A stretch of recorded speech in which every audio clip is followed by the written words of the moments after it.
care.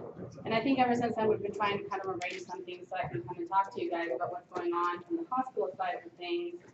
And then beyond that, in the research world, how that's impacting you guys as the pre-hospital providers. So I know that you guys have already been exposed to all the stroke information, the basic stuff you have to do in the field. This will be a tiny little review, like a 30-second review of that, and then something to look forward to that's actually coming down the pike that you guys are actually in the middle of right now. You may not realize that. Stroke is actually changing quite a bit. This is, for those of you that can remember, I don't think anyone here is really that old. 20 plus years ago, when we had STEMI protocols and patients were going to centers that were giving patients like TNK and medications to dissolve clots. And then all of a sudden we had cath labs. Everyone knows that you have a STEMI, you take them to a place that can do an intervention, right? And pretty much every hospital does that. Well, this is where stroke is right now. So I'm going to go a little bit over that and talk to you about that. So a little bit about myself. I just wanted to put this slide up here because this is actually what I do. I have a job as a stroke coordinator, but this is kind of some of the fun stuff that I do. So I love being outdoors. I love being on my bike, and I also am a stroke coordinator. I was actually a previous critical care and ER nurse. I loved ER. I would have actually done pre-hospital stuff and done flight if I could have stomached actually being in, not connected to the ground anywhere. So last 7 years or so, I was in the ER, and then the last 2 years, someone kind of came and poached me to have a desk job, which at first I thought, you know what, I'm kind of done. I needed a change, but neuro was the last area that I wanted to be in. You guys have had plenty of exposure so far to different systems, and raise your hand. How many of you neuro is your favorite? What? So, cardiac school, we have defibrillators, it's on all sorts of shows, trauma looks awesome, and we're all morbid because we think all this stuff is awesome. It's actually someone hurt in their life. But neuro, nothing's really happening. I mean, even abdominal pain is more interesting because, they're retching, you can do something about it. But neuro, and really for the last 20 years, nothing was happening. Like, we couldn't do anything. Pre-hospital, you just identified and you took to the hospital. In the hospital, for a lot of time before the 1990s, we couldn't do anything either. We just say, this is how you're going to be, we'll try and rehab you, hopefully you can do better, but there's nothing we could do for treatment. And then in the 90s, you guys know what happened for treatment of stroke? Thrombolytics came on scene, just like for heart. We actually call it TPA or alteplase. It's a little bit different molecularly, but we use that to dissolve a clot in someone's brain that we think is having a stroke. However, in the early 2000s, I'm getting my wind machine here. It really is warm here. In the early 2000s, we actually had a bunch of trials, and I'll talk to you guys about that, that showed that, you know what, lytic therapy is not the end-all, be-all. We actually can go in and have very sophisticated catheters that can go in and remove those clots and give people a better chance of recovery. So we'll talk a little bit about that. So, a quick review. You guys know this. What is a stroke? How do you know? What do you do? Somebody help me. Blockage in the cerebral. Right. So it's a blockage or breakage, right? You on the field, on scene, you don't know if it's a blockage or a breakage at that point, right? What happens is, you guys know this, air goes in and out, blood goes running around, and the variation thereof is a bad thing, right? So that's what happens in the brain. It's a variation of the blood going round and round. You either have a blockage, blood being blocked from going where it needs to go in the brain, or a vessel bursts and the blood just goes where it shouldn't go, right? So that's basically it. You don't need to know a whole lot more than that for field identification of stroke and treatment of stroke. How do you know? What kind of tools are you being given to identify strokes in the field? Cincinnati stroke scale. Right? Have you guys heard of any other scale out there? Stanford. Okay, so good. There are a few other scales. There's actually one called Cincinnati Pre-Hospital Severity Stroke Scale to make things even more interesting. Now they added an extra S. We'll talk about that in a minute. But you guys have a tool that you can say, hey, I'm going to ask you these 3 questions or quickly do an assessment, and probably think you're going to have a stroke or you're having a stroke. Do you know how accurate your Cincinnati Stroke Scale is? 72% if they fail, not very accurate. It's fairly accurate. You're right, about 72 to 80%. It's a good positive, right? And about 20% of the time, you're going to totally miss it. It's going to be negative, and you're going to be like, this patient is not really having a stroke, so you call your pre-hospital report, Cincinnati is 0. I don't really know what's going on. Here they come. So really, what do you do in the field? I already talked about this, blockage or breakage. So tell me if I got this right. Your typical stroke run will be like this. You identify that you have a stroke, and then suddenly you collect your history, you quickly assess the patient, you obtain your blood sugar, you obtain your vital signs, you grab the meds, you grab some family contact, you load the patient, you transport, you ready to report, offload, give the report again, finish charting, grab some water, maybe use the restroom, and go to your next call. Period. Did I miss anything? That's kind of it, right? Yeah. Okay. So we talked about this scale. This is one of the, I don't know if you know which one is in most protocols in the counties around here, but It is. it's called FAST for the community. It's exactly the same thing. We're looking for face, arm, or speech, right? And the T stands for time. This scale has been around for, I think, about 25 years.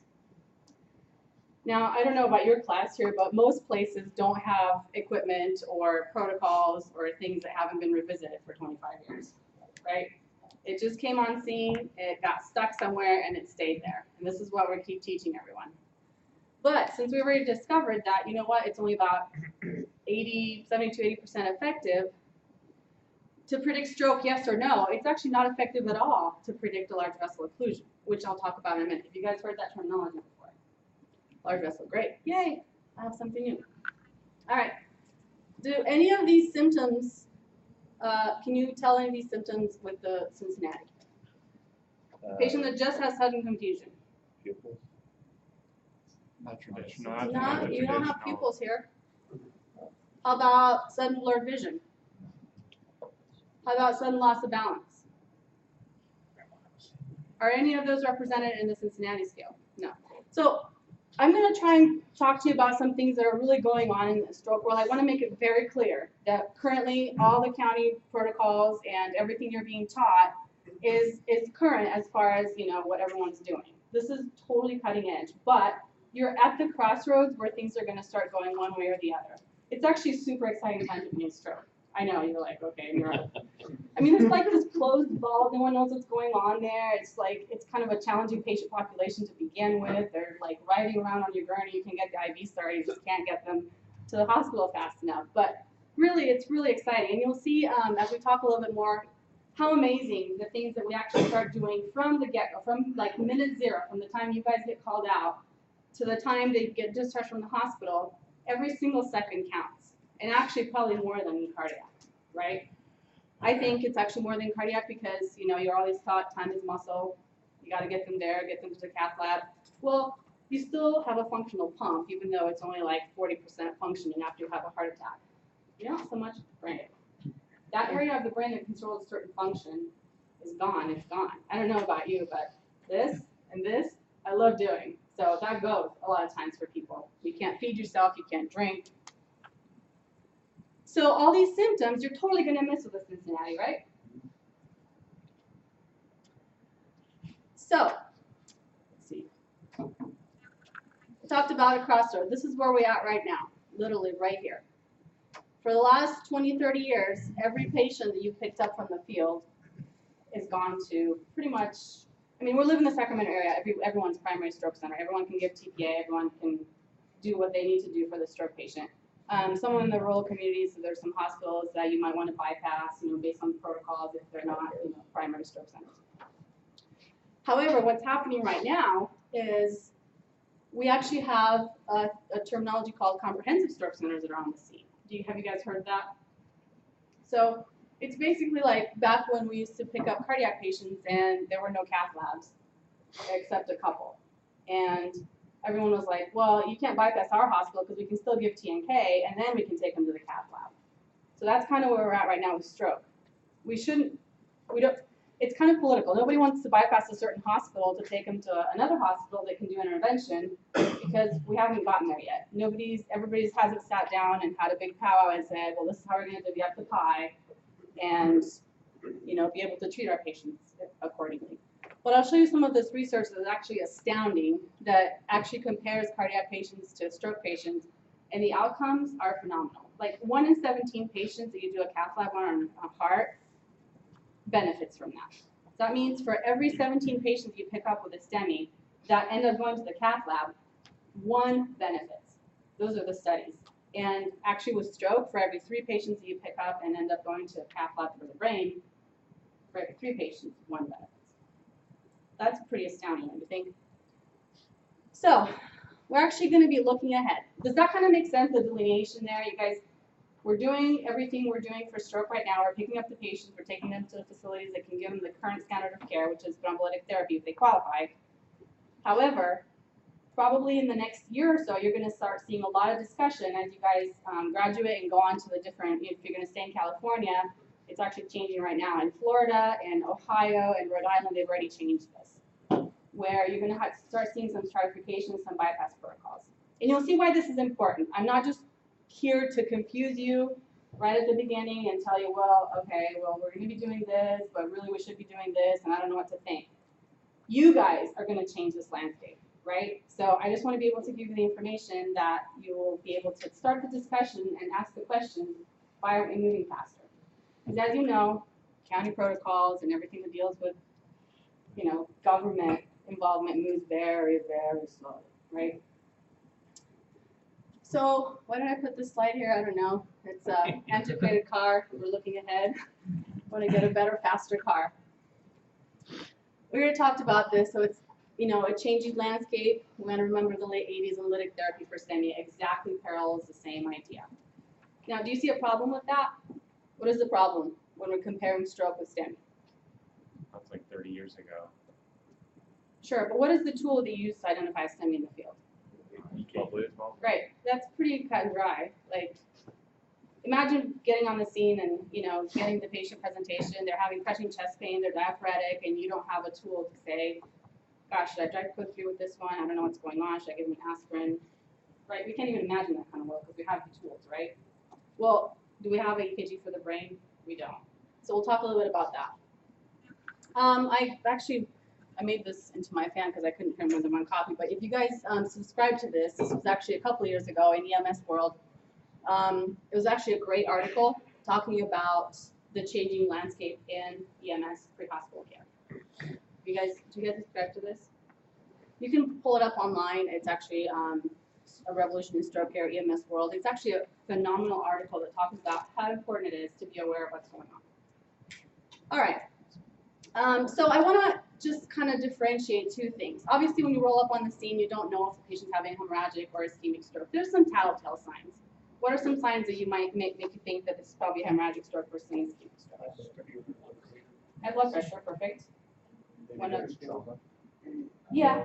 When the respiration gets worse and worse and worse as time goes on. Okay, it's actually, they get worse very quickly. And why is that? Because I see the bleed and obstruct more and more and more as time goes on. Right, there's nowhere for any of that to go. Like the brain's a closed vault, and so as blood fills the cavity, it only can go down, and that's herniating through the brainstem, and that means like death. So they get ill and sicker very quickly, and sometimes you can see a blown pupil right away. You don't see that with ischemic stroke, and for the reasons that with ischemic stroke, you have tissue that starts to die, and then as it dies, it swells up, and eventually it causes that impingement on the brain, and eventually you'll have a blown pupil. But that's like 2 or 3 days down the line.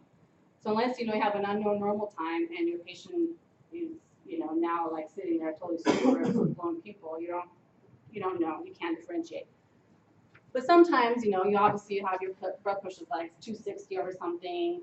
Maybe they tell you, what, I was fine, and all of a sudden had this like, thunderclap headache, and all of a sudden I didn't feel right, and now I'm starting to like be nauseous. I make you think, what, that's probably hemorrhagic.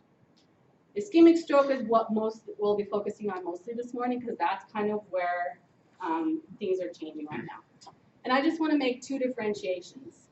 There's 2 types of ischemic stroke, and for the purposes of our discussion this morning, I really want to focus on the last one. There's small vessel stroke, which is actually, I don't know if you can see this very well, but those little vessels there in the brain, we don't need to review anatomy or anything like that. I'll just briefly talk to you about 2 important things, but if you guys want to, it'd be great, but I don't think it really affects how you do your pre-hospital care. But just understanding the fact that there's small vessel strokes, which are these tiny little vessels that go deep inside the brain, and there's large vessel stroke. For large vessel stroke, this is what we're talking about when we're talking about taking them to the cath lab. Putting a mechanical device through the groin into the brain and actually literally sucking the clot out, right? That doesn't work for small vessels. You can't get a catheter tiny enough in there. There's actually really small ones. They're like, I think, about 2 millimeters diameter, which is tiny. So very skilled medical professionals actually are able to thread those in through the carotid artery, the basal artery, or vertebral up here, and then, you know, literally go in almost all the way to here. So that's like middle cerebral artery, almost in there. Those tiny veins, vessels, we can't do anything about. That's what people get thrombolytic therapy for, and it usually helps. These kind of vessels, they're usually a big clot. Thrombolytic therapy is like 20% effective, 20 to 30% effective. So if it was you, we actually have strokes in younger and younger people, your family, do you think that you would want them to go to a center that can give the highest level of care, right? So there's a lot of discussion right now that thrombolytic therapy, really what it does is like softens that clot and actually pushes it further up into the vasculature, and it makes it even harder to get with the device. However, the standard of care, once you bring our patients to the hospital, is still, we're going to give them TPA if they qualify, meaning if they don't have any exclusion criteria, like bleeding in the brain, or if they come in within the time window. You guys know what the time window for TPA is?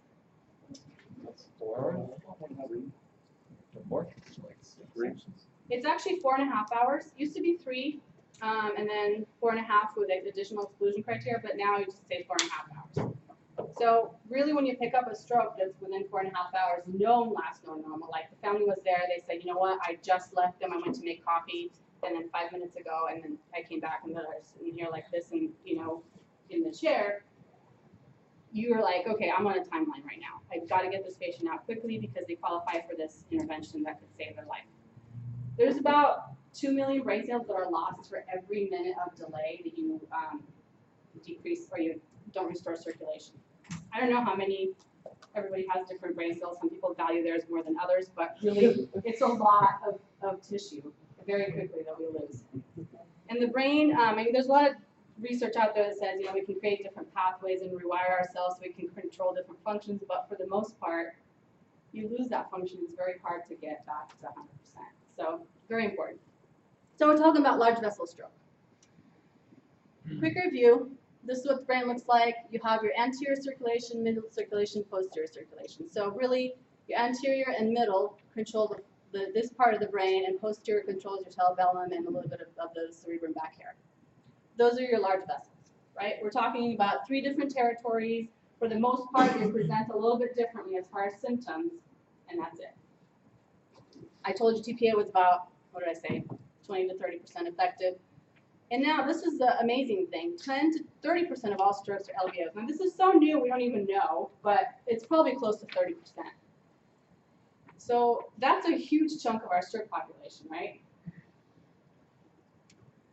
This is the new standard of care. I was going to put a video in here, but I always get in trouble when I put videos because I can never play it and I get frustrated and I think I just spent all this time trying to find a video and I can't even show it. So I just put a picture. And this is what a device looks like. It's really just like the heart stents. You may have seen that. It actually goes in there. It embeds into the clot, sits there for 5 minutes, and then the doctor can pull out the whole thing. It's called a stent retriever. It's not like the stent that they put in hearts where it stays in, but it's called a stent retriever because it stays in for 5 minutes and then retrieves the whole clot. And there's different kinds out there. But I put, you know, I hate slides with a bunch of words, but you know, I put that there because sometimes they review what I go and present to the community. You know, my employers are like, okay, you got to put all this information there. So there it is. Really, the outcome for every 2.5 patients, 1 patient has a better disability outcome, which is fabulous. All right. So here's what we call endovascular perfusion therapy, what we call the cath lab for the brain, interventional radiology. You guys will hear all sorts of different words. So when you take that patient, when you pick that patient up in the field and you bring him to us, you know, right now what will happen is we'll ask you, what was the last known normal? And then we do a bunch of sophisticated imaging that can tell us, hey, is this a large vessel occlusion or not? Do they qualify for a mechanical thrombectomy? Obviously, you don't know that in the field. However, there are some things that you can do as far as assessment that can make you suspicious that, hey, you know what, this is probably a large vessel occlusion. I might think about where I might influence this family that they want to go.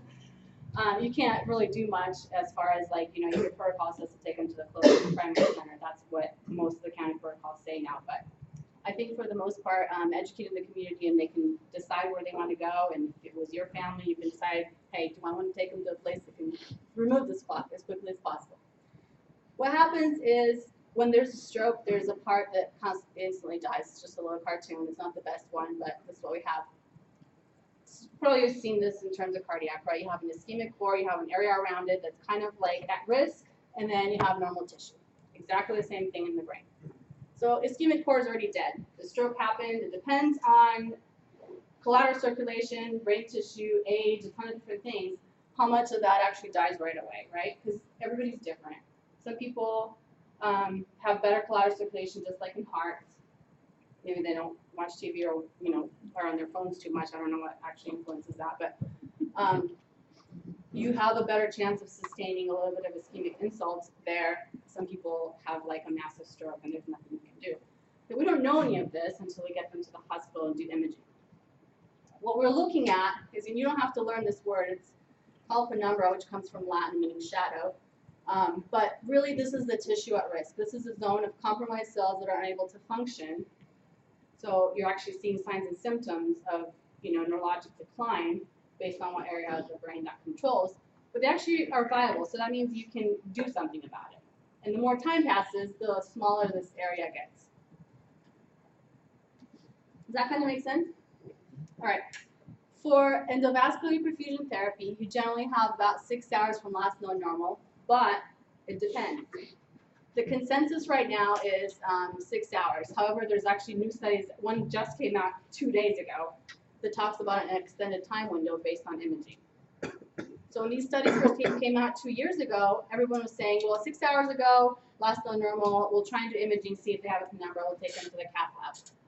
Our docs, I'm from San Juan, which is a comprehensive stroke center. We have 2 amazing interventional neurologists. They don't follow this guideline. They actually say, we'll image everybody, see how much penumbra there is or how much tissue at risk, and see if they have a chance. And we've actually seen some amazing results with that, which is now validated by the study that came out 2 days ago, which is why I'm telling you guys it's exciting, because there's so many new things that are coming up impacting our care. Posterior circulation, we'll talk about that in a minute. That's your cerebellum. So what does that control? Do you guys know?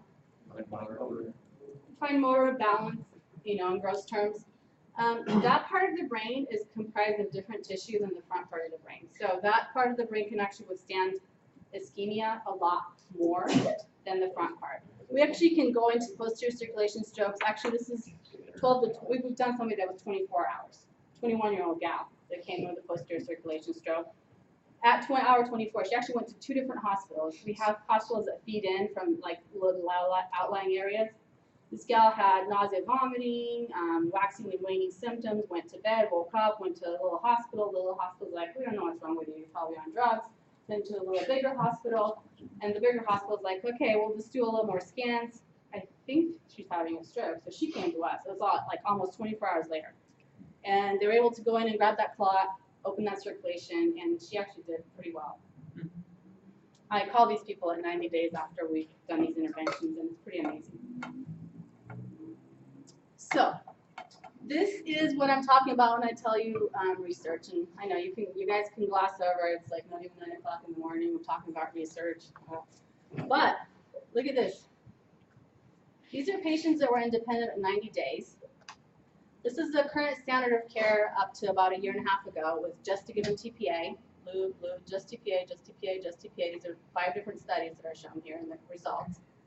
And the green is actually TPA and thrombectomy, or just thrombectomy, for those that didn't follow. I think it was just TPA and thrombectomy, actually, so they could do a good study. Isn't that astounding? Look at how much better they did.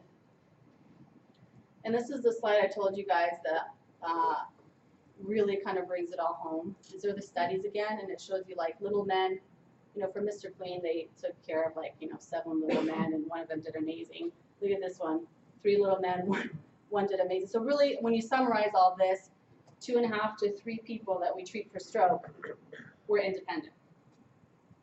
Look at what's happening. This is primary PCI, which is heart. I counted these, there's 17 of them. Everybody's excited about heart, right? We can defibrillate, we can give them stuff, you know, they're sitting there grabbing their chest, we put them on the monitor, the cardiologist shows up right away, they take them to the cath lab, everything just happens really quickly.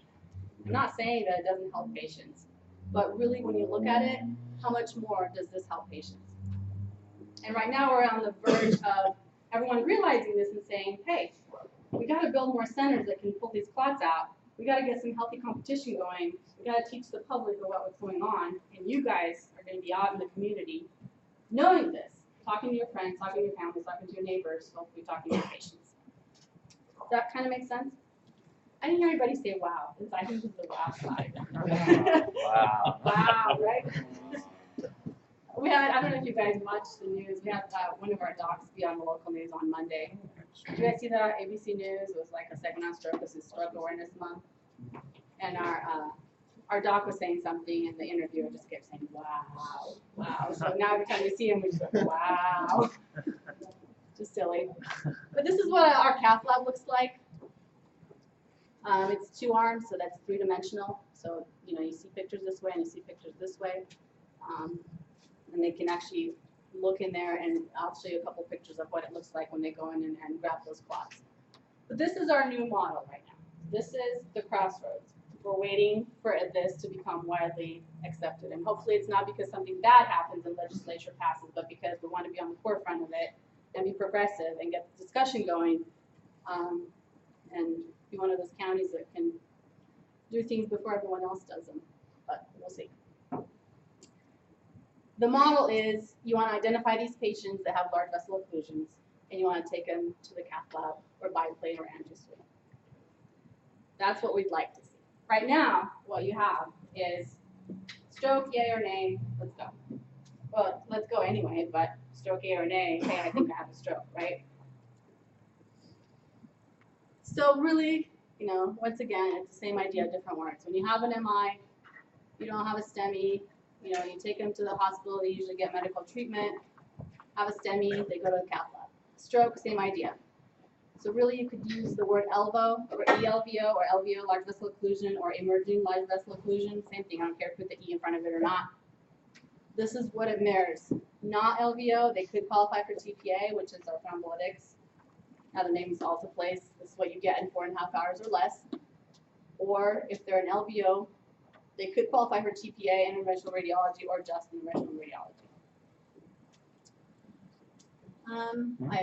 That's the evidence that, you know, talks about we should develop systems of care to do this. So I made up this little ditty because I think it helps people remember, like when I go out to the community and talk to them, if you have an LVO, where should you go? Like, do you want to go to a little hospital that can't give TPA? Or do you want to go to a hospital that can actually pull that clot out with a mechanical device? And do you know which hospitals those are? I'm not here to talk about Mercy San Juan just because I work there, even though I think we actually do amazing work. I was in Boston recently for a conference, and I was joking when I was talking to my husband on the phone, like I thought even the bums were like smarter than you, because they're surrounded by all those colleges over there. You have like MIT and Harvard and I don't know, 60 other colleges, and everybody just talks like smart. And I'm just like, you know, surrounded by all these people, and I got to network with some colleagues that work at some of these facilities, and it was kind of amazing how not at the same level they were like we are here. They didn't do a lot of this stuff for stroke yet, right? Literally, I'm telling you, 1.5 years ago, this stuff came out. How long does it take for the community at large, you know, medical community to adopt a standard of practice once new research comes out? Do you know on average? 2 years, 3 to 5 years. I would like to say it's 3 to 5 years, but I think it's actually more than 10 years on average, because, you know, you have to average everybody out, right? I mean, some of the more progressive centers and bigger centers probably, you know, 3 to 5 years, but it's not very quickly. And there's a lot of politics, a lot of things that we have to like get over, and you know, like, you know, we want to talk about, well, who's going to get this patient? Are we going to bypass everybody? I want my slice of the pie. Really, the discussion should be, we're gonna make a bigger pie, because now we have more awareness of what's happening in the field. You guys have better tools to identify this, and we're gonna get these patients out to get treatment, right? San Juan is not the only one that does intervention. Do you guys know which one of the, some of the other ones are around here? Davis? Of course, Davis does it, and Kaiser Morris does it, and I believe Sutter Roseville does it. But San Juan was the only one that's actually certified to be a comprehensive stroke center, which means that 24/7 you have to have that capability. UC Davis is not required to have that. They don't have to uphold any sort of certification right now. I think they're getting there. But just having that distinction of who's certified and who's not, and the other part of that, the certified centers actually are required to report outcomes so you know how they're doing. Like, is this a good hospital with a good program? Like, they treat 100 of their patients and only 3 of them did well, I don't know, but we're required to report publicly so we know how we're doing. So it really behooves you as providers in the community to know where these services are available, even though our protocols haven't caught up yet. Davis and Sutter Roseville and Kaiser Morris and Mercy San Juan currently do that. And currently only Kaiser Morris and Mercy San Juan are certified. Okay, so we talked about this, right? Instantly that tells you I'm going to do something. I'm not just going to sit there and, call me chart and take a blood pressure and call me start my IV on my way to the hospital, right? There, that, Oh, it's a depressed ST, so that's sad. yeah. I couldn't find a better one. No, it's good. I wanted to find like an actual, tombstone one, but obviously there's nothing like that we have for the brain. I wish we did. It'd be so nice to hook something up to the brain and say, hey, what's going on in there? There probably is an alteration of electrical activity because you have decreased blood flow. You should have decreased electrical going on, but those guys that I met in Boston and MIT are probably working on something we'll see in 25 years. Not now. Now we really don't have an EKG for the brain. But remember we talked about those vascular territories, anterior, middle, and posterior. Well, it turns out that obviously each vascular territory controls a certain area of the brain. Anterior controls the front part, middle is the bulk of the brain, and then posterior is your cerebellum and the back part of your cerebrum. And all those control certain functions, right? So if the frontal lobe's altered, you may have, maybe emotions and behavioral control personality issues, like, the town's like, I don't know what's wrong with them. They're acting like really aggressive. All of a sudden this just happened. You don't see this too much, but it could happen. You have your parietal lobe, which is your perception, your arithmetic, your spelling. I know you guys don't regularly quiz your patients on arithmetic, but there are tools out there that involve that. It's like, what are they, what's 1 + 1? And they said nothing. That was, let's check. Occipital lobe is your vision, your, usually that's what we look at, and then cerebellum is your balance, temporary lobe, memory, and understanding. So how can we take all this stuff and develop a tool that can tell us, hey, at a glance, 30 seconds, I think there's something going on with the higher functions of the brain, which are kind of a map. It's not like 100% accurate, but it's kind of a map to saying, you know what, I think this is a large vessel occlusion.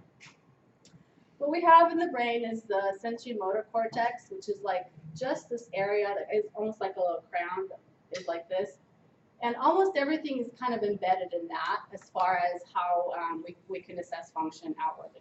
Your face droop, arm drift, speech difficulty, all of those are going to have motor cortex affect, and your vision. So that plus that can tell you with actually a good degree of certainty that you might have a large vessel occlusion. This is one of the scales. Have you guys heard this one, Grace? I think this one's a little bit complex, but they've already adopted it in certain counties, Lucas County, Ohio, and Rhode Island, and I believe Florida has adopted this, and obviously the more you do it, the better you get at it. But I don't like this because, you guys know what that is? You guys know what agnosia is? Is that where they can't okay. acknowledge an object or something? It's actually, you're unable to recognize, certain objects, you hold up their arm and, whose arm is that? I don't know. But really, Not mine. it's a little bit complex because I'm never going to be asking you when you call, a report, and I'll be the MICM picking up. It's like, hey, does the patient have agnosia? And it's like, whatever. Does that matter that much? You have a 8-minute transport time. However, the sum total of all these parts actually tell us valuable information. And the people that have adopted this scale, it's 85% sensitive to this. 68% specific. I won't go into all the statistics, but that actually means it's pretty good at predicting. So everybody that's adopted this, really, it only takes them like a minute to do the scale. And this is where the definitive decision-making tool is as far as like, where am I going to go? So counties that have bypass protocols, you get on scene, you do your stroke scale. If it's negative, you probably don't have to proceed to this. If it's positive, you might do a race and say, hey, you know what, the race is 5. I suspect a large vessel occlusion. I'm going to call one of the comprehensive stroke centers. This is what's happening in stroke care right now. Is this confusing to you guys? Yes. I've got a question. Yeah. So on like facial palsy and leg and arm motor, you have absent, mild, and moderate and severe. What markers should we use to differentiate, say, between moderate and severe facial palsy or mild and severe? Is it a little bit or just a lot of it, or what are you thinking there? This is On the complete. facial palsy? Yeah. This is complete, this is in between, and this is pretty much nothing. So just a little bit of like a facial drooping, we'll call that mild? I would call that mild. Okay. And I'm not showing you this to say, look at this, adopt it, learn it, do it. This is just looking forward, this is what might be happening. You say this is confusing. This might be confusing. It confuses the hell out of me. Like, I look at it, I wouldn't want to do that. But like the overall concept of what's going on, I hope that's not confusing, right? This is where you are, this is where you're teaching. You're moving to Cincinnati, whatever jobs you're going to take, you have to do whatever the protocols say. I just want you to have the information so you can get that discussion going as to why are we not moving faster in this Because I think area. we teach and we do that, a lot of that stuff. We don't have it organized in this scale like this. Right. So we don't really have a way to quantify it, but we do half-ass a little bit of that, Right. most of that stuff. And that's, you do learn all this stuff. It's just, like you said, you're not quantifying, you're not using that information to make a decision on where you're taking the patient, right? But you will tell us that information when you call. You'll be like, this patient has a Cincinnati of 2, and this and whatever, the nausea, vomiting, sudden headache, all that's information you already pick up. It's not quantified in the scale. Obviously, that's not on here, but this is another one. Oh yeah, this is well, I don't know. I think this one has gaze deviation. That's always hard for people to understand, so I found some stuff on the internet for you. Gaze deviation. Eye roll or whatever. It's not really gaze deviation, but really what you're looking for is, if the patient's like looking, one way, and you can move their head, they're still. Usually, what you're saying is they're looking towards stroke, right? We talked about agnosia. You're just looking and say, hey, there's not a really good picture for that, but we'd be asking them, hey, whose arm is this? I have no idea. Take that leg, it's in the gurney to get it out. It's not mine. And aphasia, you guys know what that is, right? Loss of speech. Loss of speech. And you can just ask them a question. If they don't answer, you don't have to tell the difference between, can they understand you? Can they just not answer? It's just. This is, VAN is another one, and I'm just showing you a couple. I'm not going to go over them and, dissect them and say this one's better, this one's not. Again, I don't want this to be confusing, but we mentioned a few of them at the beginning. You guys said that Cincinnati, you've heard about, somebody mentioned LANS, right? LA County is actually using that.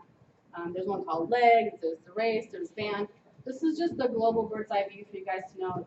These are being used by medics around the country that you probably might see one coming, near you. This one's super easy. I like this one. This one is not like RACE. This one says if the patient has weakness on one side of the body, so you just have them hold their arms out, and if one of their, if it has weakness on one side, then you continue. If this is fine, then you're VAN negative. And, you're looking for visual disturbances, you're looking for aphasia, and you're looking for neglect. Basically, like they're ignoring one side of the body or not. And so then you would say if they have, arm weakness plus one of these, they're positive. And that is one of the tools you would use to transport them to a comprehensive stroke center. I already showed you mechanical thrombectomy. So mechanical thrombectomy, people always ask, how do they do? Okay, so you go in there, you remove this clot, it's amazing. You guys can have a wonderful spreadsheet, and you can see you did 100 of these this year. Everybody can pat themselves on the back, but how did the patient do? They do amazing. But really, we have to take into consideration their age. This is NIH stroke scale, which is a more complex scale that we do when they come to the hospital. Nurses that are trained in neurologists do this. That tells us it's a predictor of how severe their stroke is. Obviously, the time that they got to us, and then the degree of opening up the blood vessel. If they don't have a reopening of the blood vessel within 6 hours, really they only have a 11% chance of having a good outcome, and 41% of them die. So, again, really, this is what it's related to. This is another wow slide that I wanted to show you guys. Have you seen that before? This is what area of the brain? This big side, middle cerebral artery. This is the left MCA. It's cut off right there. There's a big clot. Nothing is getting blood flow. And so our interventionalists went in, removed that, and we got a bunch of flow restored. And sometimes it's amazing. Like, you pull that clot out, and they actually start moving. Not always. It usually takes a couple of days because that area is shunned and it needs time to recover, but it's kind of cool. This is the posterior one. So you have, your basal artery that feeds the posterior area of your brain, totally cut off, and then restore circulation. I thought I'd put a posterior slide in here, but I want to talk a little bit about posterior strokes. You guys reviewed that, you said, right? Just a little bit, mostly like, I tend to call it like an atypical stroke, kind of like we have atypical MIs. Right. Where they don't get the classic facial drooping and stuff. So what's an atypical stroke? Don't have one side of it. Negative on Cincinnati. It's negative on the Cincinnati. What else? You have some symptoms though, because Just like not presenting like a normal classic stroke. Right. So your classic stroke being like your facial droop, your arm drip, just our, speech difficulty. So this is the kind of stroke that maybe they were dizzy. This is very often missed. People are driving. This is younger and younger folks. They're driving, they crash their car, and they get out and they're like this.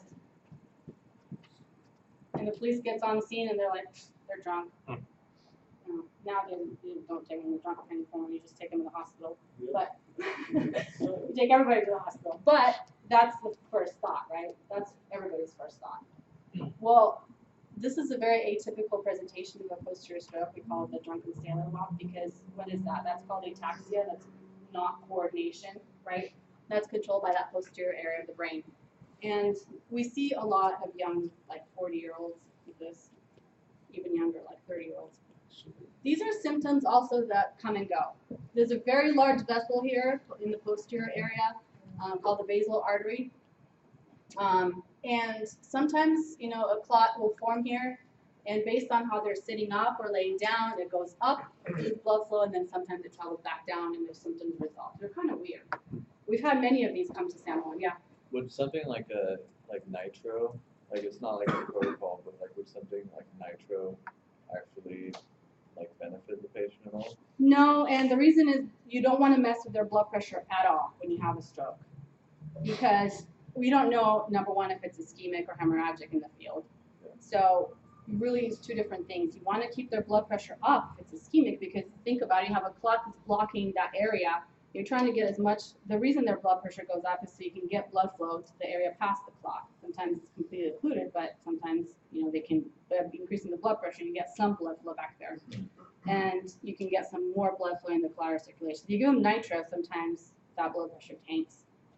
And in hemorrhagic stroke, that's even more tight of a control for blood pressure, so you don't want to mess with anything. And are you thinking like, opening up that vessel so you get more? I'm not aware of anything that's been studied in that, but I think they won't even go there just because of the whole blood pressure issue. Because really cerebral function is completely dependent on blood flow. Like everything else in our body, but this, in tiny little variation, you start having symptoms. So with your basal artery, like I said, waxing and waning symptoms, they're really weird, like, they'll have nausea, vomiting, vision disturbance, and you get called out and then they're fine. And then maybe on your transport, they start having them again. And then once you get to the hospital, they're fine. That should make you super worried, okay? Because when that happens, it could be a TIA, which, is something that we don't know what's happening. It's probably somewhere small in the brain, but we don't know that. What would make me worried is if it actually had a basal artery occlusion that was moving up and down. And really your body can only take so much of that blood pressure variation, position changes, and then, you know what, it travels up here, gets stuck, and that's it. This controls a whole lot of your functions, like walking, being able to move. And another thing that you might see with basal artery and your atypical strokes is vision disturbances, period. Like, that's it. And those are the most often ignored ones. We actually laugh at, well, we don't laugh, but it's sad because that's our most missed type of stroke.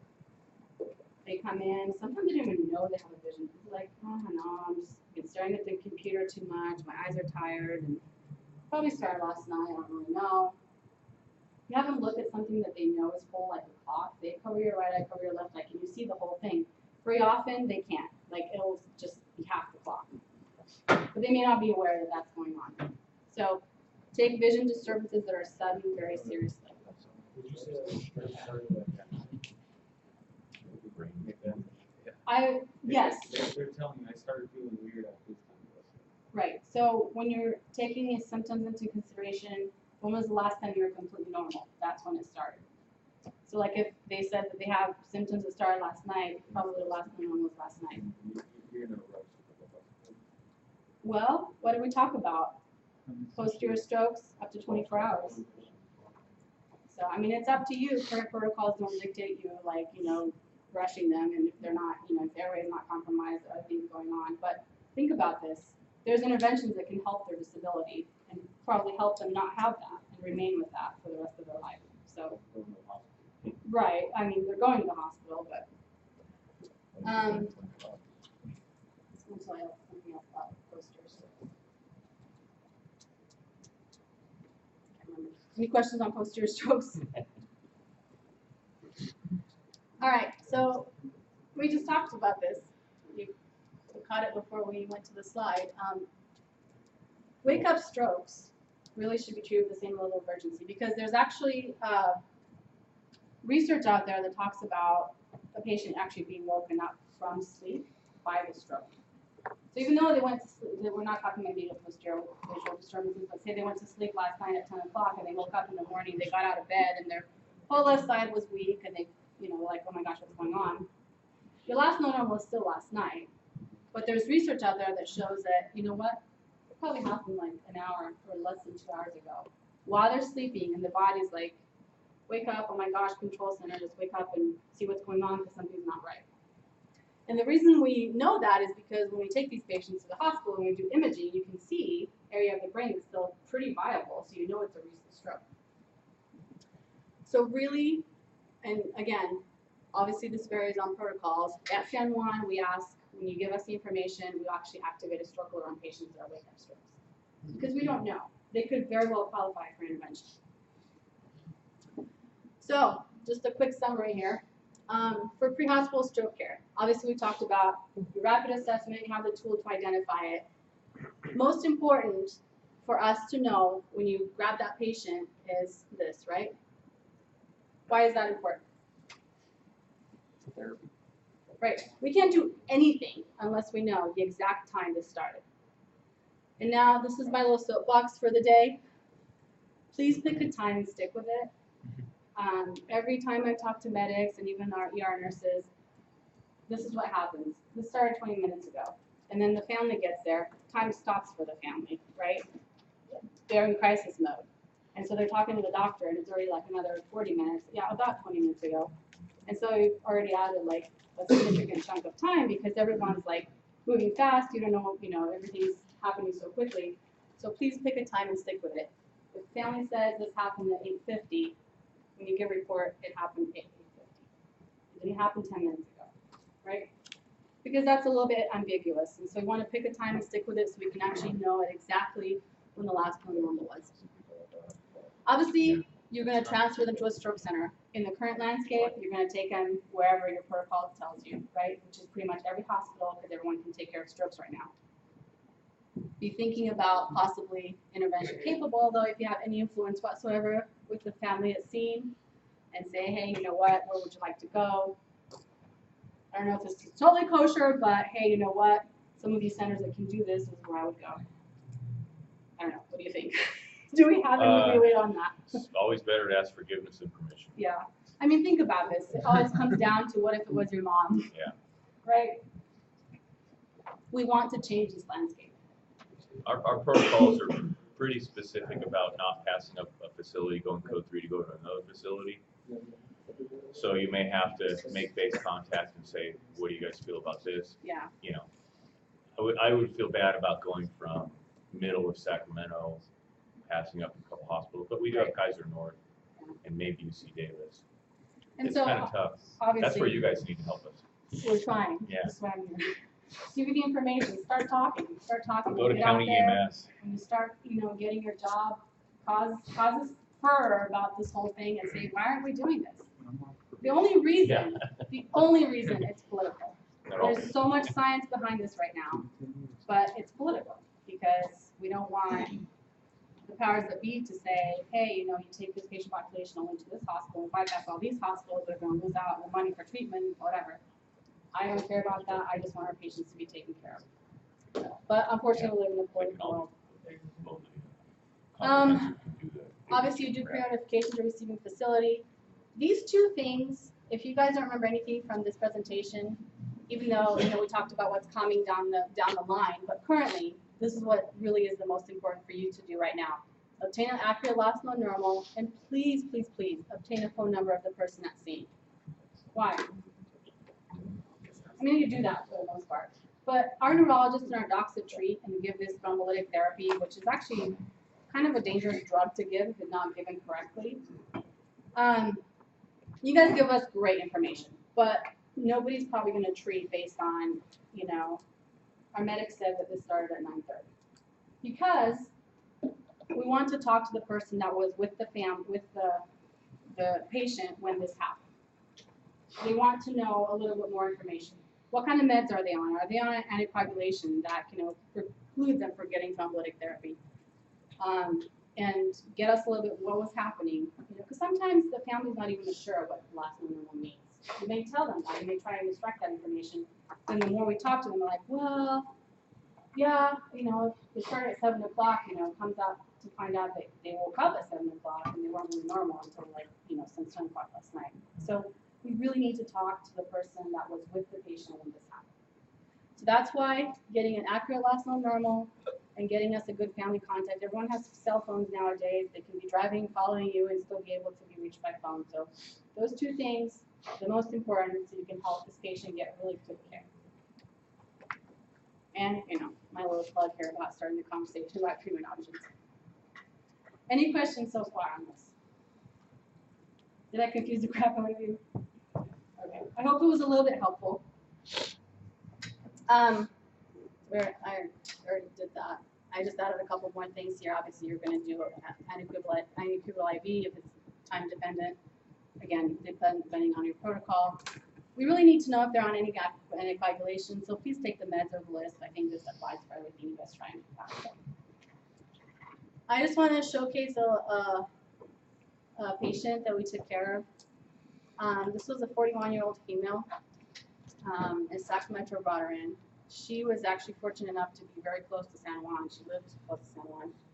Her NIH was 16, which may not mean much to you guys, but it was pretty severe stroke. She was sitting there talking to someone on the phone.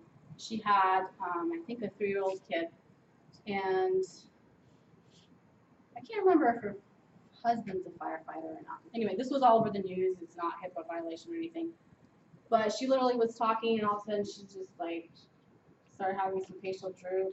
Her arm got weak, and she couldn't talk. And her friend or her husband, I can't remember which, came in and said, hey, what's going on? She was just crying. She couldn't talk. He's like, do you need medical help? And she's like, uh-huh. So he instantly called 911. Thankfully, the transport time was like 5 minutes. They scooped her up really quickly. They identified, hey, this patient's having a stroke. Brought her to our hospital. She was there in less than 10 minutes. She got thrombolytic therapy in 19 minutes because she qualified for that. There was no exclusion factors, and she was emergently taken to interventional radiology.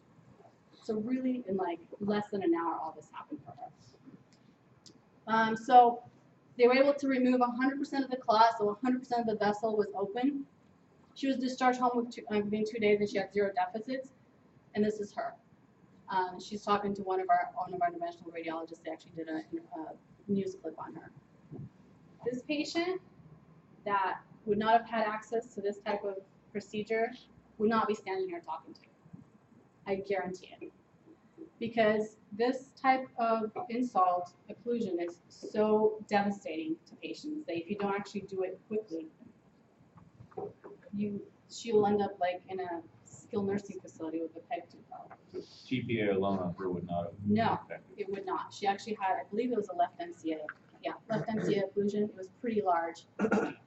And remember what I said, TPA is only about 20% effective in dissolving these clots, depending on where they are, and actually depending on how fresh they are, depending on what type of clot they are. All right, just a little quick shameless plug about us, where we work. I told you guys that we're the only we were the first comprehensive stroke care. Kaiser is now on scene, which actually I love because it's a little healthy competition. We do a lot of neuroclinical trials. Some of those trials that I showed you on that boring slide with the research, we were part of one of those trials, like little old San Juan, part of these national trials that we're able to show that, hey, this actually works.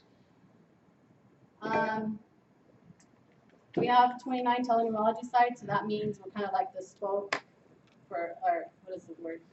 The hub for a bunch of spokes, which are different hospitals around the area that feed into us. So they identify that this patient may have a large vessel occlusion. They may or may not give them TPA based on if they qualify, and they call either air transport or ground transport and try and get them here as quickly as possible. If we can intervene within 6 hours, obviously it's better than no intervention. But we'd like it if this really, if there were more centers, and especially around us or around another comprehensive center, we'd like it if we didn't have to stop. We could go. We'd shave off like an hour, 2 hours from that time. How many brain cells is that? 2 million per minute for 2 hours. That's a huge chunk of brain cells. All right, I don't want to go. All right. So take-home ideas, really, we just need to have better collaboration between EMS and our stroke centers. And as you guys get out there and start working for the different counties and different entities, please create some discussion. Is really the Cincinnati the best scale to use in EMS? You're using it right now. It's great. It works great for predicting yes or no in the large, chunk of patients. But can we do better? I just wanted to put a little stats slide here because no stroke lecture is complete without statistics. It's actually the 5th leading cause of death in the U.S. right now. It used to be the 3rd, and it's fallen over the last few years because of what we're doing. We've intervened. We're actually saving these people. It may not be the best, though, because really it's a leading, I didn't put that here, it's a leading cause of disability in the U.S. So we're saving people from dying because now it's the 5th leading cause, but we've increased the disability. It's the leading cause of disability in the U.S. And you know what's funny? 80% of strokes are preventable. Did you know that? What other disease process is 80% preventable? Yeah, so why did that 41-year-old have such a massive clot? We don't know. Huh. She didn't really have any risk factors. You saw her; she was like skinny. She was very active. She had a 3-year-old, and I don't think she was immediately postpartum. I can't remember. That may have been a factor. Like she maybe also had an 8-month-old. So, but again, we don't know. Sometimes if you're on birth control, things. But she wasn't a smoker. She didn't have atrial fibrillation. It's not 100% preventable, but it is 80% preventable, right? So really what this means is we need to do better in our community so we can, number 1, educate people to come to the hospital faster. Number 2, make people aware that they can prevent their strokes through risk factor management, like control your blood pressure. That's the biggest thing. Younger and younger people, like 20-year-olds on blood pressure meds right now. And get them to the intervention center as quickly as possible. All right? This is the why you guys are part of this. You have better outcomes if you can get them to the right treatment. That's it. That's me at Sunrise on Mount Whitney.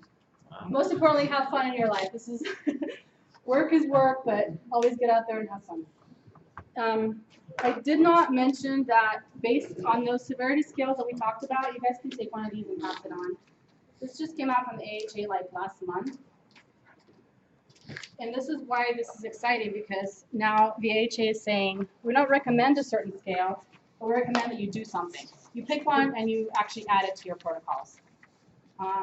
This might look like, you know, don't you guys love algorithms? Like, what's now? But it's talking about the fact that we recognize there's so much science, we need to do something about it. We've been silent on this for the last year and a half, and nobody's done anything. The AHA is really like our gold standard for a lot of things. They're the American Heart and American Stroke, and they're telling us we need to start moving towards this. If you guys have any questions, email me.